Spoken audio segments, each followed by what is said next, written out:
Good morning students. आज हम देखते हैं जो हमारा 12वां चैप्टर चल रहा है बायोटेक्नोलॉजी जैव प्रौद्योगिकी का चौथा पार्ट। इस चौथे पार्ट के हम ट्रांसजेनेसिस के बारे में पढ़ेंगे। ट्रांसजेनेसिस क्या है? अब ट्रांसजेनेसिस के अंतर्गत 4 शब्दों को आपको याद रखना है। सबसे पहले ट्रांसजेनिक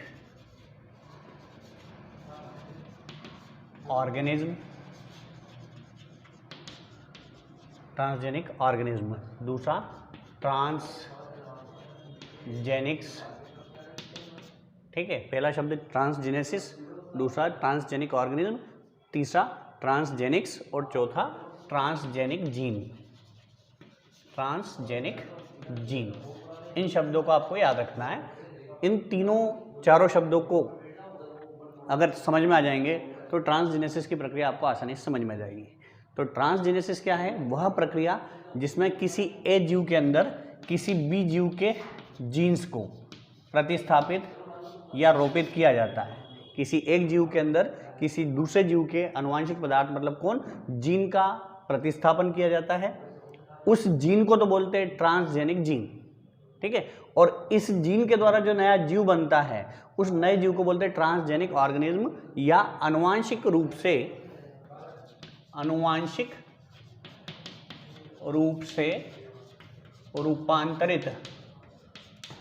रूपांतरित जीव। एक और नाम है इसका जेनेटिकली मॉडिफाइड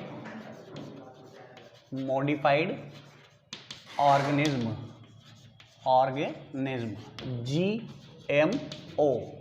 क्वेश्चन बनता है GMO या ट्रांसजेनिक ऑर्गेनिज्म क्या है? तो आनुवंशिक रूप से रूपांतरित जीवों को ही GMO या जेनेटिकली मॉडिफाइड ऑर्गेनिज्म कहा जाता है। जब किसी एक जीव के अंदर किसी दूसरे जीव के जीन को स्थापित किया जाता है और उसमें आनुवंशिक रूप से परिवर्तन कर दिया जाता है तो ऐसे जीव को क्या कहा जाता है? ट्रांसजेनिक जीव या ट्रांसजेनिक ऑर्गेनिज्म या जेनेटिकली मॉडिफाइड ऑर्गेनिज्म, हिंदी में आनुवंशिक रूप से रूपांतरित जीव। और ऐसा जीन जो कि एक जीव से दूसरे जीव में रूपांतरित करने के लिए स्थापित किया जाता है उस जीन को बोला जाता है ट्रांसजेनिक जीन। और बायोटेक्नोलॉजी की वह ब्रांच जिसके अंदर हम ट्रांसजेनिक जीव का निर्माण करते हैं उसको बोलते हैं ट्रांसजेनिक्स। ठीक है, ट्रांसजेनिक क्या है? ये ब्रांच है बायोटेक्नोलॉजी की। बायोलॉजी की एक ब्रांच है बायोटेक्नोलॉजी और बायोटेक्नोलॉजी की एक ब्रांच है ट्रांसजेनिक्स।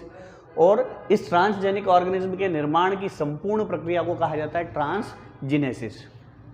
बात समझ में आ गई?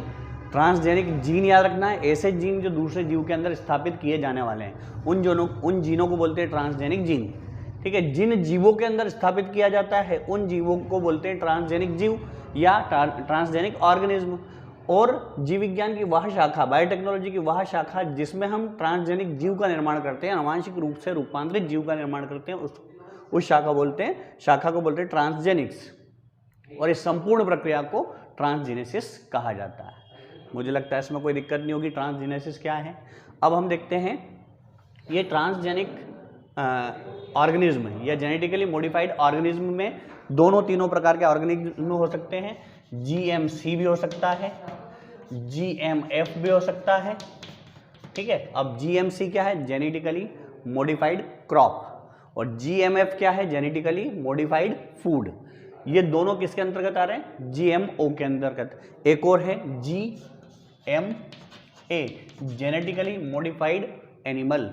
तो आनुवंशिक रूप से रूपांतरित फसल, आनुवंशिक रूप से रूपांतरित खाद्य पदार्थ और आनुवंशिक रूप से रूपांतरित जंतुओं के बारे में हम पढ़ेंगे।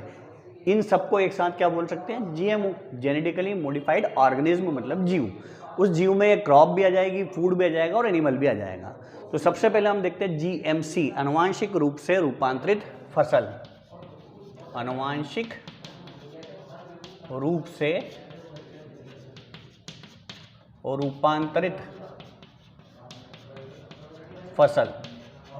ठीक है, अब ये GMO बनाने के पीछे उद्देश्य है, इनके उद्देश्य अपन आगे देखते जाएंगे एक साथ। तो पहले आनुवंशिक रूप से रूपांतरित फसल बायोटेक्नोलॉजी की सहायता से और जेनेटिक इंजीनियरिंग का उपयोग करके पादपों की कुछ विशेष प्रकार की प्रजातियों का विकास किया गया है। उन विशेष प्रजातियों को ही क्या कहा जाता है? आनुवंशिक रूप से रूपांतरित फसल कहा जाता है। इन अनुवांशिक रूप से रूपांतरित फसलों को आरडीएनए टेक्नोलॉजी, आपको याद है रिकॉम्बिनेंट डीएनए टेक्नोलॉजी, इसका यूज करते हुए जो है जेनेटिकली मॉडिफाइड क्रॉप या फसल का उत्पादन करते हैं। उस फसल के अंदर किसी दूसरे जीव के, दूसरे पादपों के जीन को क्या कर दिया जाता है, स्थापित कर दिया जाता है। तो क्वेश्चन बनेगा जीएमसी या आनुवांशिक रूप से रूपांतरित फसल क्या है, इसके उद्देश्य लिखिए। तो फसल आपको समझ में आ गई, ऐसी फसल जिसमें किसी दूसरे पादपों के या दूसरे जीव के आनुवांशिक पदार्थ अर्थात जीन को प्रतिस्थापित या रोपित किया जाता है, उसे आनुवांशिक रूप से रूपांतरित फसल कहा जाता है। बायोटेक्नोलॉजी और जेनेटिक इंजीनियरिंग के माध्यम से ये क्रिया आसानी से की जा सकती है। और बायोटेक्नोलॉजी में सबसे महत्वपूर्ण तकनीक है जिसका नाम है आरडीएनए तकनीक, रिकॉम्बिनेंट डीएनए टेक्निक। दो भिन्न भिन्न पादपों के डीएनए को रिकॉम्बिनेशन करके, जोड़ करके एक नए पादप के अंदर उस आरडीएनए को इंजेक्ट या स्थापित कर देना, जिससे कि नए पादप में नए प्रकार के गुण विकसित हो सके। अब इस टेक्निक का या जीएमसी का उद्देश्य क्या है? जीएमसी के कुछ 3-4 उद्देश्य हैं जो आप ध्यान से देखें। सबसे पहला उद्देश्य है, कीट प्रतिरोधी व रोग प्रतिरोधी पादपों का विकास करना। सबसे पहला महत्वपूर्ण उद्देश्य क्या है कि ऐसे पादप विकसित करना जिसमें पहले से ही कीटों से लड़ने की क्षमता हो और पहले से ही रोगों से लड़ने की क्षमता उसके अंदर मौजूद हो। ऐसे पादपों का विकास करना पहला उद्देश्य हो गया। सबसे पहला उद्देश्य कीट प्रतिरोधी और रोग प्रतिरोधी किस्म के पादपों का विकास करना। दूसरा, सुंदर, रंगीन, आकर्षक किस्म के पादपों का विकास करना, जिससे पर परागण की क्रिया आसानी से हो और हर नए पादपों में क्या हो, नए प्रकार के गुण उत्पन्न होने लग जाएं। ठीक है, सुंदर, रंगीन और आकर्षक पादप का विकास करना। तीसरा उद्देश्य है ऐसे पादपों का विकास करना जो विषम परिस्थितियों में भी अपने आप को जीवित रख सके। कैसे पादप? जो कि अधिक तापमान पर, कम तापमान पर या अधिक वर्षा वाले क्षेत्र में भी अपने आप को जीवित रखने में सक्षम हो सके। ऐसे पादपों का विकास करना मतलब कि विषम परिस्थितियों में विकसित हो सके ऐसे पादप विकसित करना। अगला है उच्च गुणवत्ता वाले फल फूल और बीज उत्पादन वाली फसलों का निर्माण करना। अगला 5वां उद्देश्य है उच्च गुणवत्ता वाले फल, उच्च गुणवत्ता वाले फूल और उच्च गुणवत्ता वाले बीजों का उत्पादन करना इस विधि के द्वारा। और आखिरी, पादपों के अंदर इस विधि के द्वारा निफ जीन लिख दो भैया कमेंट बॉक्स में कि निफ जीन है क्या और करता क्या है। तो पादपों के अंदर निफ जीन का प्रतिस्थापन कर देना या निफ जीन का स्थानांतरण कर देना, जिससे कि पौधे स्वयं ऑटोमेटिकली क्या करने लग जाएं, नाइट्रोजन स्थिरीकरण की प्रक्रिया द्वारा अपने आप का विकास कर सकें। इन उद्देश्य की पूर्ति के लिए क्या बनाई गई है? जीएमसी, जेनेटिकली मॉडिफाइड क्रॉप का निर्माण किया गया है। अब इस जेनेटिकली मॉडिफाइड क्रॉप के निर्माण के क्या है, कुछ ना कुछ लाभ हैं। इसके लाभ भी देख लेते हैं। सबसे पहला लाभ, जीएमसी या जेनेटिकली मॉडिफाइड क्रॉप के लाभ। सबसे पहला लाभ याद रखना है कि ऐच्छिक गुणों वाले, कैसे? ऐच्छिक गुणों वाले पादपों का विकास करना। पहला लाभ होता है कि इस विधि के द्वारा कैसे ऐच्छिक गुणों वाले पादपों को विकसित किया जा सकता है। दूसरा लाभ याद रखना, इसके अंदर एक विशेष प्रकार के प्रोटीन जिसका नाम है क्राय प्रोटीन का निर्माण किया जा सकता है। अब ये क्राय प्रोटीन क्या है? ऋषिका के दिमाग में आ गया कि सर ये बता दो क्राय प्रोटीन क्या है, और 2-4 के लोगों के भी दिमाग में आया होगा, पवन के भी दिमाग में चल रहा होगा क्राय प्रोटीन। अभी मैं आगे ये लाभ बता दूं, उसके बाद क्राय प्रोटीन पर टिप्पणियां अपन अलग से देखेंगे। तो पहला क्या है? ऐच्छिक लाभ। पहला क्या है कि इसके द्वारा, जीएमसी के द्वारा ऐच्छिक गुणों वाले, पायल हाँ तुम्हारे भी दिमाग में आ रहा है, तुम ये मत सोचो कि खाली सर इसका नाम लेते रहते, जलो मत।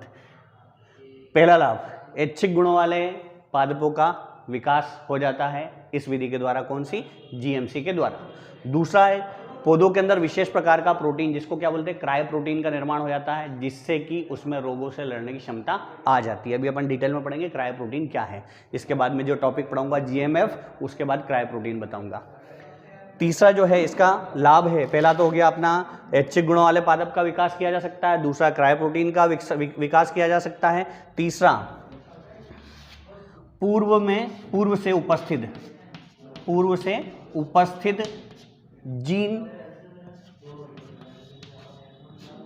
और कौन सा जीन? हानिकारक जीन। उस हानिकारक जीन की अभिव्यक्ति को रोकने में भी सहायता मिलती है किसके द्वारा? जीएमसी के द्वारा। मतलब हमको पहले से पता है कि इस पादप में कोई हानिकारक जीन मौजूद है, तो उस जीन की अभिव्यक्ति को कंट्रोल कर सकते हैं या उस जीन को निकाल सकते हैं किसके द्वारा? जीएमसी के द्वारा। तो ये लाभ हो गया। और चौथा और आखिरी जो है, उच्च गुणवत्ता वाले पादपों का विकास किया जा सकता है किसके द्वारा? इस जीएमसी के द्वारा। तो क्वेश्चन पहला बना था हमारा ट्रांसजीनेसिस क्या है, छोटी सी टिप्पणी बनेगी है, उसके अंदर हम 4 शब्दों को याद रखेंगे। दूसरा क्वेश्चन बन गया हमारा जीएमसी, जेनेटिकली मॉडिफाइड ऑर्गेनिज्म। इस ट्रांसजीनेसिस को जीएमओ भी बोलते हैं, ठीक है। तो ये जीएमसी क्या है, जीएमसी के उद्देश्य और जीएमसी के लाभ। अब मैं सोच रहा हूँ कि साथ में अभी पहले बता दूँ क्रायो प्रोटीन, ताकि ज़्यादा देर तक आपको तकलीफ ना होगी क्रायो प्रोटीन है क्या, इंपॉर्टेंट है क्रायो प्रोटीन। तो पहले हम देख लेते हैं क्रायो प्रोटीन है क्या। देखो क्रायो प्रोटीन देखते हैं हम। क्रायो प्रोटीन एक विशेष प्रकार का प्रोटीन है। ये प्रोटीन जो है, याद रखना, बीटी कॉटन। अब ये बीटी कॉटन क्या है, अभी इसको भी बताता हूँ। एक विशेष प्रकार का आनुवांशिक रूप से रूपांतरित कॉटन या कपास की प्रजाति है। चलो पहले इसको देख लेते हैं, बीटी कॉटन है क्या। तो बीटी कॉटन जो है आनुवांशिक रूप से रूपांतरित पादप प्रजाति है, जिसको बोलते हैं बेसिलस थूरीजिनेंसिस, ठीक है। याद रखना बीटी का अर्थ क्या है, बीटी कॉटन भी होता है, बीटी कपास बोलते हैं इसको, बीटी मक्का भी होता है और बीटी गेहूं भी होता है, ठीक है। बीटी का मतलब होता है बेसिलस थूरीजिनेंसिस नामक जीवाणु जिसके अंदर मौजूद हो। कौन सा जीवाणु मौजूद हो? बेसिलस थूरीजिनेंसिस नामक जीवाणु जिसके अंदर मौजूद हो। तो बीटी कॉटन एक, बीटी कपास एक जो है आनुवांशिक रूप से रूपांतरित पादप की प्रजाति है, ठीक है। जेनेटिकली मॉडिफाइड प्लांट है, ठीक है, जीएमपी। कौन? BT cotton. ये बीटी कॉटन के अंदर एक विशेष प्रकार का जीवाणु पाया जाता है। कौन सा जीवाणु? बेसिलस थूरीजिनेंसिस नामक जीवाणु पाया जाता है। इस बेसिलस थूरीजिनेंसिस नामक जीवाणु की उपस्थिति के कारण इस कॉटन के अंदर रोग प्रतिरोधक क्षमता, मतलब रोगों से लड़ने की क्षमता का विकास होता है। इस बीटी कॉटन का निर्माण जो है यूएसए की एक कंपनी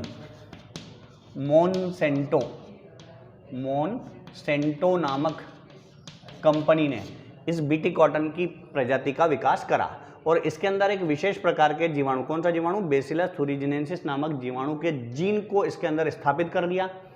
उस जीन के स्थापित करने के कारण इस बीटी कॉटन के अंदर एक विशेष प्रकार का प्रोटीन बना। उस प्रोटीन का नाम है क्रायो प्रोटीन। और ये प्रोटीन किसके कारण बना? ये जो बेसिलस थूरीजिनेंसिस नामक जीवाणु है, इस जीवाणु के अंदर एक विशेष प्रकार का जीन मौजूद है। उस जीन को बोलते हैं क्रायोजीन। कौन सा जीन? क्रायोजीन। और इस क्रायोजीन के प्रभाव के कारण इस बीटी कॉटन के अंदर एक विशेष प्रकार का प्रोटीन बना जिसका नाम है क्रायो प्रोटीन। और ये प्रोटीन जो है, याद रखना, कीट प्रतिरोधी प्रोटीन होता है, मतलब कीटों को नष्ट करने वाला प्रोटीन होता है। और ये जो क्रायो प्रोटीन है, ये क्रायो प्रोटीन जो है क्षारीय अवस्था में सक्रिय और अम्लीय अवस्था में निष्क्रिय रहता है। अब इस कपास के अंदर बेसिलस थूरीजिनेंसिस नामक जीवाणु को प्रतिस्थापित करा, जिसके कारण उसके अंदर एक विशेष प्रकार का जीन बना, क्रायोजीन। और इस क्रायोजीन के कारण एक प्रोटीन बनता है जिसको बोलते हैं क्रायो प्रोटीन। ये क्रायो प्रोटीन क्षारीय माध्यम में क्रियाशील होता है। इस बीटी कपास पर एक विशेष प्रकार का लेपिडोप्टेरा वर्ग का कीट जब आक्रमण करता है, ठीक है, याद रखना कि लेपिडोप्टेरा वर्ग का जो कीट है वो इस बीटी कॉटन पर रहता है, कॉटन पर रहता है। और जब कॉटन के ऊपर इस बेसिलस थूरीजिनेंसिस नामक जीवाणु को स्थानांतरित कर दिया जाता है तो इसके अंदर बनता है क्रायोजीन, और क्रायोजीन के कारण बनता है क्रायो प्रोटीन। और जब ये क्रायो प्रोटीन बन जाता है और ये कीट जो है इस पर आक्रमण करता है, हमला करता है बीटी कॉटन पर, तो ये इसके साथ साथ किसको खा लेता है? क्रायो प्रोटीन को। क्रायो प्रोटीन तो पहले निष्क्रिय अवस्था में रहता है, जब इस कीट की आंत में पहुंच जाता है, आहार नाल में पहुंच जाता है, तो आहार नाल का माध्यम होता है क्षारीय। कैसा माध्यम? और क्षारीय माध्यम। क्षारीय माध्यम होने के कारण ये क्रायो प्रोटीन वहां जाकर के क्या होता है? सक्रिय हो जाता है। और सक्रिय होने के कारण वहां पर ये विष की तरह कार्य करता है। किसके लिए? इस विशेष वर्ग के कीट के लिए। ये मनुष्य के लिए नुकसानदायक नहीं है, ये केवल इस विशेष वर्ग के कीट के लिए ही नुकसानदायक है। कौन? Cry protein. मतलब ये किसके लिए हानिकारक प्रोटीन है? लेपिडोप्टेरा वर्ग के कीटों के लिए हानिकारक प्रोटीन है, जो उसको मारने का काम करता है। तो अभी हमको देखना पहले बीटी कॉटन क्या है। तो बीटी कॉटन जो है आनुवांशिक रूप से रूपांतरित एक विशेष प्रकार की पादप प्रजाति है, कॉटन की प्रजाति है, जिसको यूएसए की एक कंपनी जिसका नाम क्या, मोनसेंटो कंपनी ने बनाया। इस मोनसेंटो कंपनी ने क्या करा कि कॉटन के अंदर एक विशेष प्रकार का जीवाणु बेसिलस थुरिजिनेंसिस नामक जीवाणु का प्रतिस्थापन कर दिया, उसके अंदर रोपित कर दिया, विकसित कर दिया, जिससे इस जीवाणु के कारण एक अंदर इसमें विशेष प्रकार का जीन बना जिसको बोलते हैं क्रायजीन। क्रायजीन के प्रभाव के कारण उसके अंदर एक प्रोटीन बना जिसका नाम है क्राय प्रोटीन। ये क्राय प्रोटीन जो है निष्क्रिय अवस्था में रहता है और ये निष्क्रिय अवस्था में रहते हुए कार्य नहीं करता है। जब इस बीटी कॉटन पर एक विशेष वर्ग का, ये लेपिडोप्टेरा वर्ग का कीट जब इस पर आक्रमण करता है या हमला करता है और जब इसके अंदर के ये क्राय प्रोटीन को भोजन के रूप में ग्रहण कर लेता है, तो ये क्राय प्रोटीन इसकी आहार नाल में पहुंच करके मतलब क्षारीय माध्यम में जाकर के सक्रिय हो जाता है, और जब ये सक्रिय हो जाता है तो इस वर्ग के कीट की मृत्यु हो जाती है। एक विशेष वर्ग के कीट के लिए ही हानिकारक होता है, मनुष्य के लिए हानिकारक नहीं होता है ये क्राय प्रोटीन। अब जो बीटी कॉटन है, ये बीटी कॉटन का उपयोग जो है अच्छी किस्म के कॉटन उत्पादन में किया जाता है। तो एक छोटा सा टिप्पणी हो गई, बीटी कॉटन क्या है, तो समझ में आ गया। बीटी कॉटन आनुवांशिक रूप से रूपांतरित कॉटन है। कॉटन मतलब कि कपास है, जिसके अंदर विशेष प्रकार का जीवाणु का जीन मौजूद है। कौन से जीवाणु का जीन? बेसिलस थुरिजिनेंसिस नामक जीवाणु का जीन मौजूद है। उसके कारण क्रायजीन बना, क्रायजीन के कारण क्राय प्रोटीन बना। क्राय प्रोटीन ने एक विशेष वर्ग के कीट को क्या कर दिया? नष्ट कर दिया, जिससे कि इस कपास की काय से रक्षा हो गई? इस लेपिडोप्टेरा नामक वर्ग के कीट से इसकी रक्षा हो गई। तो ये हुआ है आपका बीटी कॉटन। अब आता है क्राय प्रोटीन। तो क्राय प्रोटीन आप समझ ही चुके हैं। क्राय प्रोटीन क्या है? बेसिलस थुरिजिनेंसिस नामक जीवाणु में पाया जाता है एक विशेष प्रकार का जीन जिसको बोलते हैं क्रायजीन। ये क्रायजीन एक विशेष प्रकार का प्रोटीन बनाता है जिसको बोलते हैं क्राय प्रोटीन। और ये क्राय प्रोटीन जो है निष्क्रिय अवस्था में रहता है, और जब ये क्षारीय माध्यम मिलता है इसको तो ये कैसी अवस्था में आता है? सक्रिय अवस्था में आता है। और सक्रिय अवस्था में आकर के ये विशेष वर्ग के कीट को क्या करता है? नष्ट करता है। विशेष वर्ग के कीटों को नष्ट करने वाला प्रोटीन है क्राय प्रोटीन। मतलब ये कीट प्रतिरोधी प्रोटीन है। लाभ, इस प्रोटीन का लाभ क्या है, फायदा क्या है? सबसे पहले कीटों से रक्षा, मतलब कीट प्रतिरोधकता विकसित हो जाती है इसके कारण। किसमें? पादपों के अंदर। जिस जगह पर ये प्रोटीन मौजूद है, जिस पादप के अंदर ये प्रोटीन मौजूद है, उस पादप के अंदर कौन सा गुण विकसित हो जाएगा? कीट प्रतिरोधकता का गुण विकसित हो जाएगा। कई किसान या कई शहरों में, बड़े मुख्य रूप से बड़े शहरों में इसका उपयोग करते हैं, कीटनाशक के रूप में इसका छिड़काव करते हैं, जिससे कि उस कीट की क्या हो जाती है? मृत्यु हो जाती है क्राय प्रोटीन के कारण। तो पहला कीट प्रतिरोधकता का विकास करने के लिए। दूसरा, इसके छिड़काव से, बात एक ही है ना, इसके छिड़काव से कीट नष्ट होते हैं, कीट को नष्ट किया जाता है। मतलब इसके द्वारा कीट प्रतिरोधक क्षमता भी विकसित होती है और इसी के द्वारा कीटों को क्या भी कर सकते हैं? नष्ट किया जा सकता है क्राय प्रोटीन के द्वारा। ठीक है, ये हो गया हमारा क्राय प्रोटीन, बीटी कॉटन। और जीएमसी बता दिया। अब आता है जीएमएफ। जीएमएफ क्या है? जेनेटिकली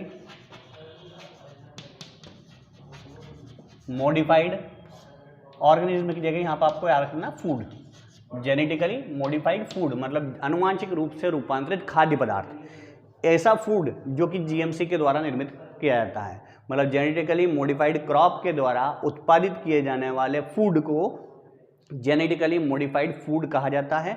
ये जीएमएफ या फूड जो है परंपरागत तरीके से बनने वाले फूड से 4 कारणों से भिन्न है। किन 4 कारणों से भिन्न है? आपको 4 कारण याद रखना है, जिसमें हम बता सकते हैं कि जीएमएफ जो है परंपरागत खाद्य पदार्थ से भिन्न है। किन 4 कारणों से? पहला है कि जीएमएफ के अंदर एक विशेष प्रकार का प्रोटीन बनता है जिसको क्या बोलते हैं? Cry protein. लिख दो भैया कोई एक जना। क्राय प्रोटीन जो है किस जीवाणु के जीन के द्वारा निर्मित होता है? तो पहला है, इसके अंदर क्या पाया जाता है?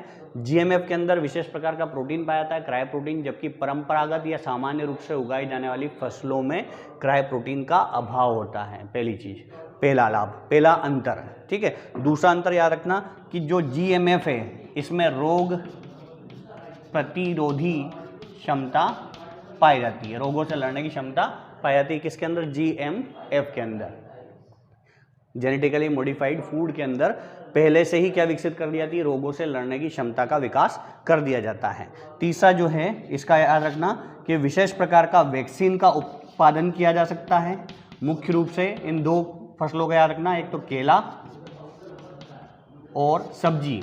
केले और सब्जी में इस जेनेटिकली मॉडिफाइड केला अगर बनाया जाए या सब्जी बनाया जाए तो उसमें विशेष प्रकार का वैक्सीन निर्मित कर लिया जाता है जिससे कि इसमें किसी प्रकार का रोग उत्पन्न ही ना हो।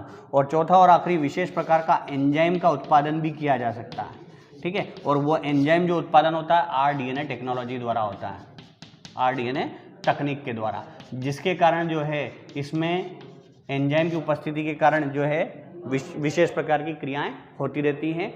और ये जीएमएफ भिन्न होता है किससे, परंपरागत फूड से। एक बार फिर से देख लो, जीएमएफ क्या है, जेनेटिकली मॉडिफाइड फूड, आनुवांशिक रूप से रूपांतरित खाद्य पदार्थ क्या है। ऐसे खाद्य पदार्थ जो कि आनुवांशिक रूप से रूपांतरित कौन, क्रॉप मतलब कि फसल से उत्पादित किए जाते हैं, उन्हें क्या कहा जाता है, जीएमएफ कहा जाता है। ये जीएमएफ जेनेटिकली मॉडिफाइड फूड जो है परंपरागत तरीके से बनाए जाने वाले खाद्य पदार्थों से निम्न 4 गुणों में भिन्नता दर्शाते हैं। पहला, परंपरागत जो है खाद्य पदार्थों में क्राय प्रोटीन नहीं पाया जाता है, इसमें क्राय प्रोटीन पाया जाता है। परंपरागत फूड में खाद्य पदार्थ में रोग प्रतिरोधक क्षमता नहीं होती, इनमें रोग प्रतिरोधक क्षमता होती है। जो परंपरागत पादप है उनके अंदर वैक्सीन का निर्माण नहीं होता है, इसमें ऑटोमेटिक वैक्सीन बन रहा है इस जेनेटिकली मॉडिफाइड फूड में, क्योंकि इसके अंदर विशेष प्रकार का जीन पाया जाता है। और आखिरी इनमें विशेष प्रकार का एंजाइम बनता है आरडीएनए टेक्नोलॉजी के द्वारा, जिसके कारण ये उनसे भिन्नता दर्शाते हैं। तो आज की वीडियो में हमारे 4-5 क्वेश्चन हुए हैं। पहला क्वेश्चन हुआ है ट्रांसजीनेसिस क्या है, दूसरा क्वेश्चन हुआ है जीएमसी क्या है, अगला हुआ जीएमएफ क्या है, अगला हुआ बीटी कॉटन क्या है, अगला क्रायो प्रोटीन क्या है। ये बीटी कॉटन और क्रायो प्रोटीन एनसीईआरटी टाइप के क्वेश्चन है, इनको विशेष तरीके से याद कर लेना थोड़ा सा। अगली वीडियो में आपको मैं जीएमए या जेनेटिकली मॉडिफाइड एनिमल के बारे में बताऊंगा और लगभग अगले वीडियो में ये चैप्टर आपका कंप्लीट हो जाएगा। Thank you.